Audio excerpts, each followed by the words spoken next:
of language and our myths about it and its evolution and its potential future evolution. So and this is in my personal life the great mystery to me, because I feel that my intellectual style is that of a scientist, and I take very seriously science, and yet not only my faith, but my experience has led me to believe that the world is not a construction of space and time and matter and energy, that mapping is insufficient, that the world is instead some kind of a linguistic construct. It is more in the nature of a sentence or a novel or a work of art than it is in the nature of these machine models of interlocking law that we inherit out of 1,000 years of rational reductionism. The world only behaves as science says it should when we confine our engagement with it to information that is at a great distance from us, like reading the New York Times every day. If you read the New York Times every day, few miracles will occur while you are engaged in that activity. Essentially what is happening is you are getting your cultural programming for the day. All your switches, if any need to be reset by cultural values, are reset at that point. But when we recede into what I call the primacy of immediate experience, the rules and models that we've been handed by science and what's called common sense are just totally found to be inadequate.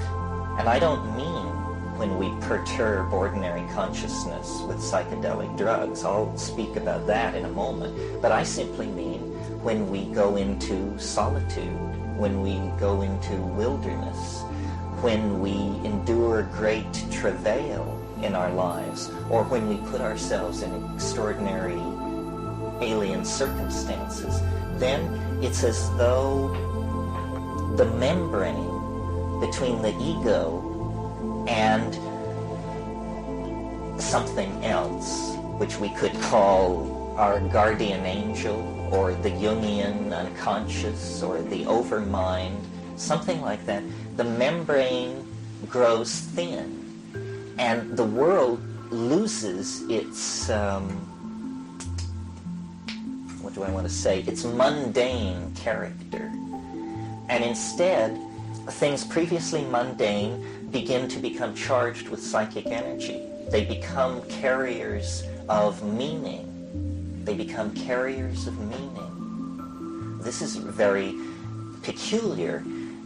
At a low level, it's not so astonishing. It's a kind of generalized opening to the world, because everything is imbued with significance.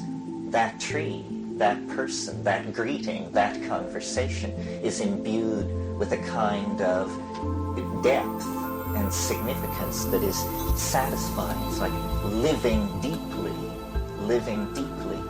But this phenomenon can proceed to a deeper level of introspection and relationship to the exterior. And in that case then, this significance which everything was previously seen to have begins to concrete or densify, and the world begins to dissolve into animate intelligence. Now at this point, if you didn't bargain for this, you're probably very concerned about your mental condition. And if you aren't, your friends are. Because what you're saying at this point is, the rivers talk to me, the trees whisper in my ear. What you're recovering is the meaning. That's all. The meaning that is self-evident in nature, but that we block. The meaning is so pregnant in everything that it can actually articulate itself in your native English tongue. And, talking rocks, talking trees, talking boulders, we define this as pathology. It means, in technical jargon, a severely diminished ego is in danger of overwhelmment by material from the inchoate and disorganized unconscious. Well, but what's actually happening is that for the first time in somebody's life or experience, they are meeting the resident meaning in reality with its force, unblunted by conditioning and denial. And this is some kind of a linguistic process. We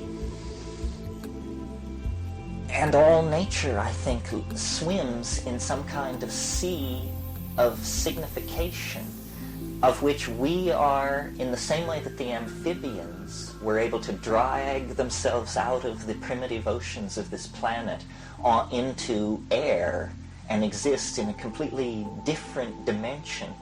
We, whether grandly or perversely, the verdict is not yet in, we dragged ourselves out of the sea of telepathic interconnected signification that united all life, and we exist panting and pop-eyed in this other dimension called history, ego awareness, presence of self, sense of loss, anticipation of gain. All of these dimensions of experience really have been added to what was previously the animal Tao, just the howling at the moon Tao of animal existence. And to this we have added, a dimension of future anticipation, a dimension of regret, a dimension of how do I make choices, and so forth and so on. There is not I don't put a moral judgment on this, but it has to be said that in the tradition of the West, this has been viewed classically as the fall. This is the fall into names instead of realities, into constructs of reality rather than reality itself. And this has now been inculcated into each and every one of us as, both the glory and the trauma of human existence, which is our extraordinary ability to reside in and be in language. So, for instance, I've made this example before. A child lying in a crib and a hummingbird comes into the room and the child is ecstatic because this shimmering iridescence of movement and sound and attention, it's just wonderful. I mean, it is an instantaneous miracle when placed against the background of the dull wallpaper of the nursery and so forth. But then mother or nanny or someone comes in and says, "It's a bird, baby. Bird, bird." And this takes this linguistic piece of mosaic tile and places it over the miracle and glues it down with the epoxy of syntactical momentum. And from now on, the miracle is confined within the meaning of the word. And by the time a child is 4 or 5 or 6, no light shines through. They have tiled over every aspect of reality with a linguistic association that blunts it, limits it, and confines it within cultural expectation. But this doesn't mean that this world of signification is not outside, still existent, beyond the horizons, the foreshortened horizons of a culturally validated language. Well, so then classically the path through this has been through use of psychedelic plants or some form of ascetic practice or fasting or prayer and meditation, whatever, some way of breaking through.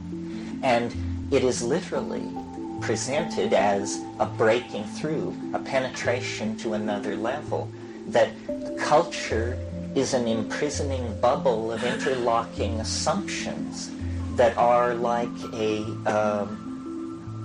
collective hallucination. I mean, I hate to say it because it's a recursive metaphor, but culture is like a delusion of some sort, because it isn't true, of course.